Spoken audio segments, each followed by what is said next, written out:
শুরু হলো ঝালদা মহকুমা আদালত বা sub divisional executive magistrate court. 23শে সেপ্টেম্বর থেকে আপাতত ঝালদা মহকুমা দফতরের একটি ঘরে শুরু হলো বিচার ব্যবস্থা। এখানে ভারতীয় সংবিধানের 107, 133, 144, 145 ও 147 প্রভৃতি ধারার মামলাগুলোর বিচার হবে বলে দফতর সূত্রে জানা যায়। তবে এই ধারাগুলি কিছু পরিবর্তন হয়েছে বলে জানান দফতর। ভারতীয় ন্যায় সংহিতা 2023 অনুযায়ী ভারতীয় সংবিধানের 193 ধারাকে রূপান্তরিত করা হয়েছে 229 ধারায়। একইভাবে ভারতীয় নাগরিক সুরক্ষা সংহিতা 2023 অনুযায়ী 107 ধারাকে 126 ধারাতে, 144 ধারাকে 163 ধারায়, 145 ধারাকে 164 ধারায়, 147 ধারাকে 166 ধারায় ও 133 ধারাকে 152 ধারায় রূপান্তরিত করা হয়েছে। এছাড়াও হবে এফিডেভিট।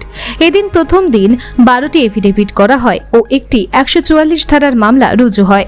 এই কোর্ট শুরু হওয়াতে অনেকটাই উপকৃত হবে মহকুমার অন্তর্গত ঝালদা, কোটশিলা, জয়পুর ও বাগমুন্ডি থানার বাসিন্দারা বলে মনে করছেন এলাকার মানুষজন।